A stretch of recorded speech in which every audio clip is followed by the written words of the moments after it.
Hello everyone and welcome back to my true crime channel. I hope you're all well and having a good day. So I'm sure most of you must have watched Mr. DonWells on with the body language panel. I watched it and as usual I saw a liar. I saw a man that wanted to point the finger at numerous different people for potentially taking Summer.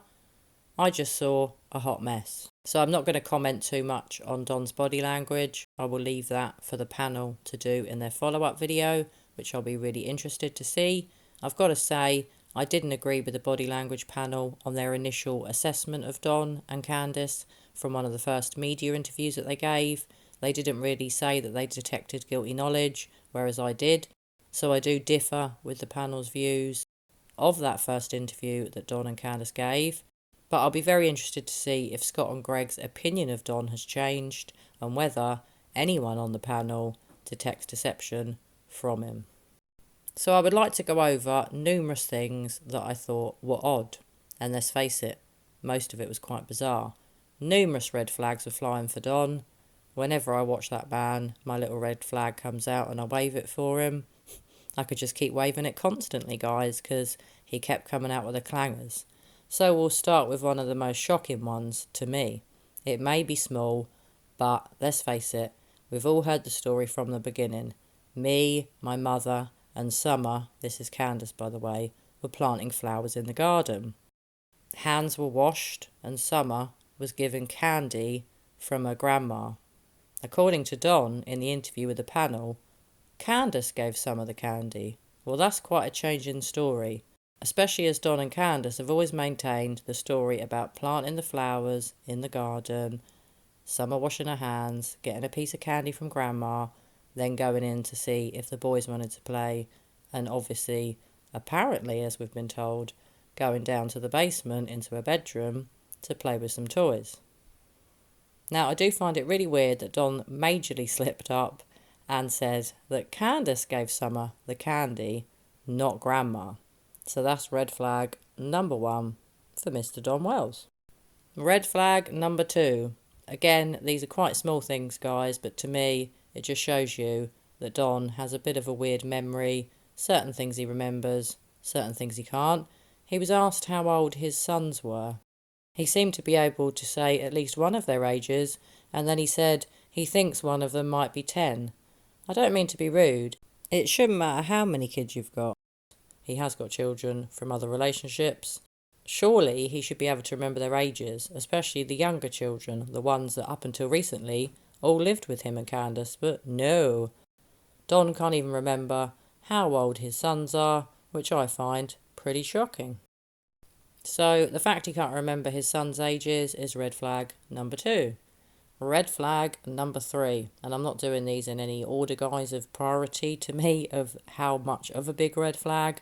I'm just spewing them out as and when they come into my brain. So the next one was the story about Jose.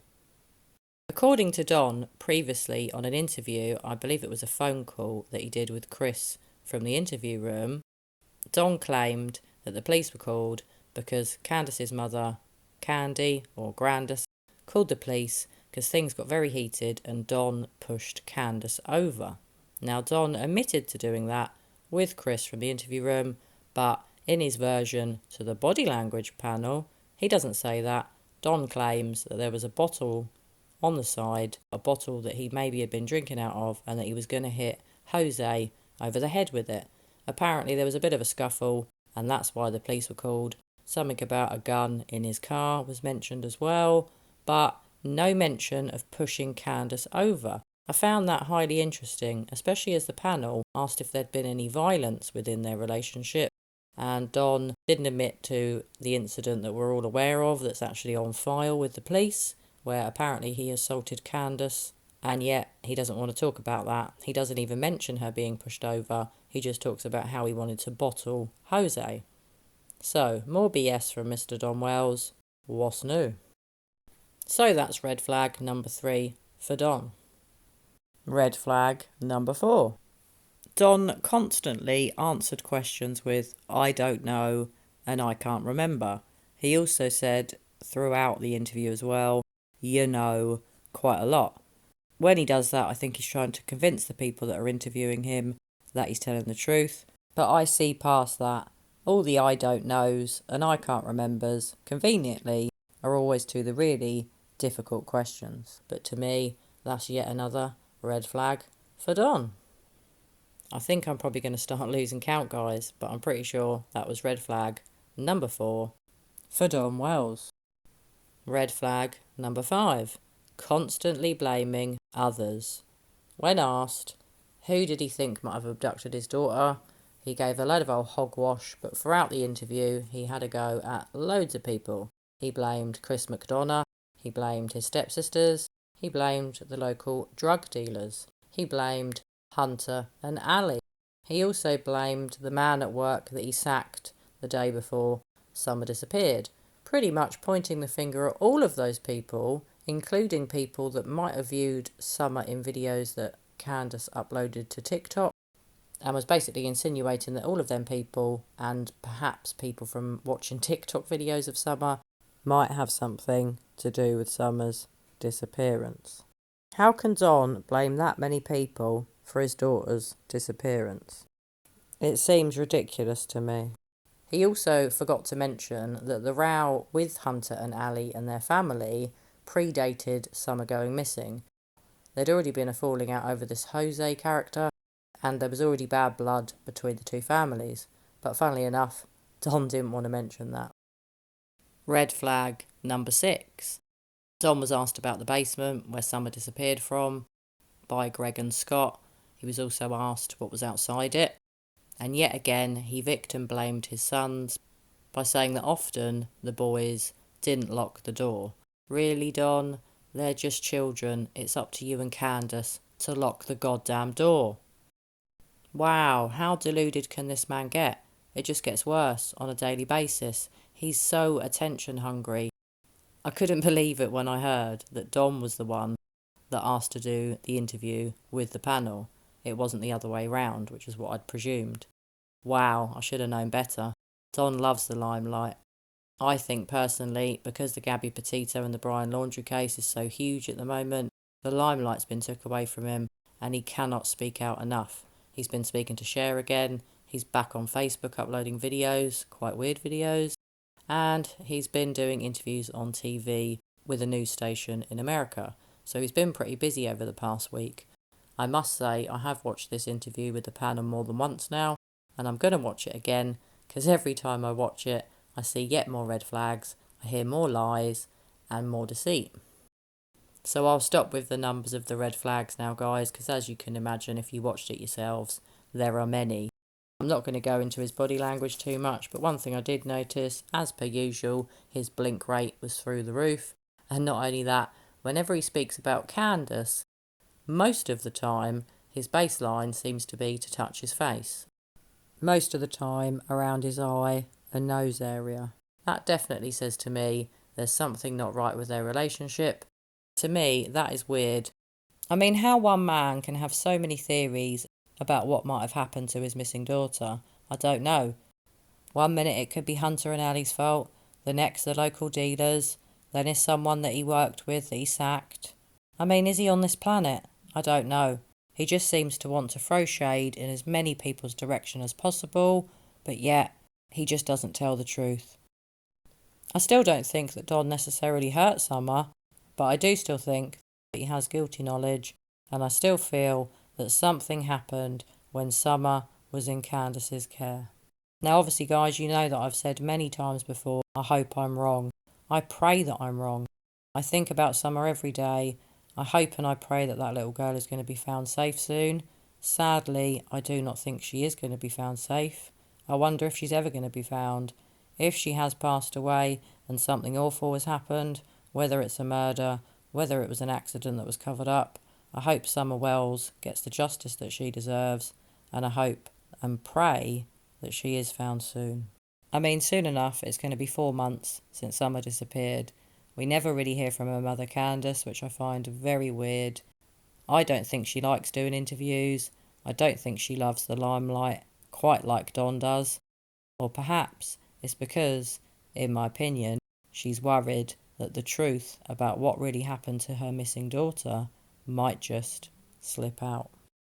So something else that was really interesting, before the panel could really even ask Don a question, he starts the interview off by saying how bad his life's been, how many bad things he's been through. Bear in mind, guys, this man has a missing 5-year-old daughter. And does he start the interview by begging for his daughter's safe return or saying that he's here to talk about his missing 5-year-old daughter?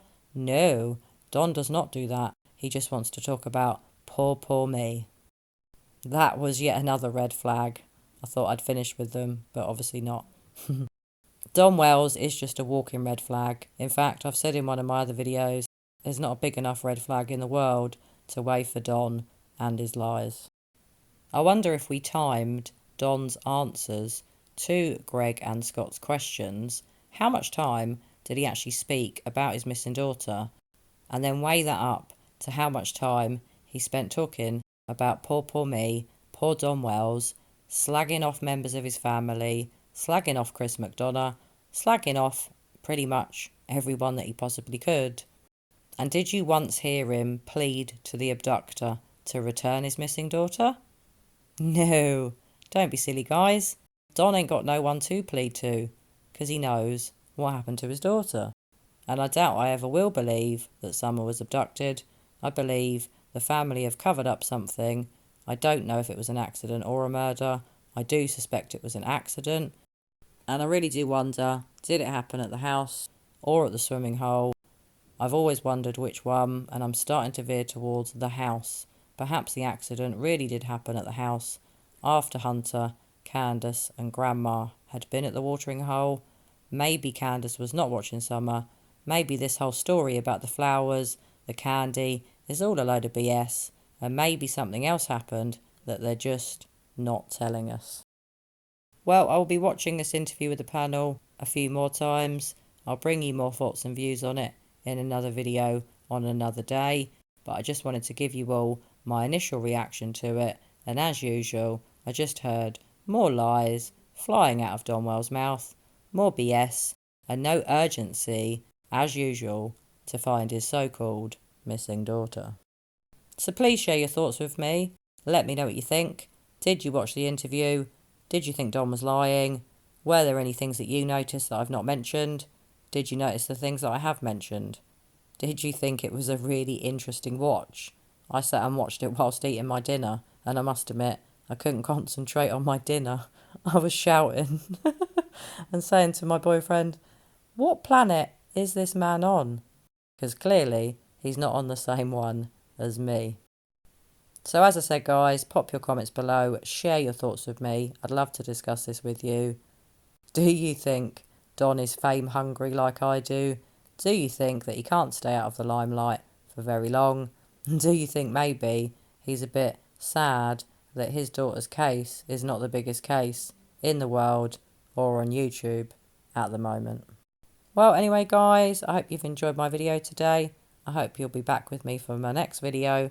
As always, I hope you're all well and taking care of one another. And as usual, I'm going to be back with you all very soon for another true crime video. Bye for now.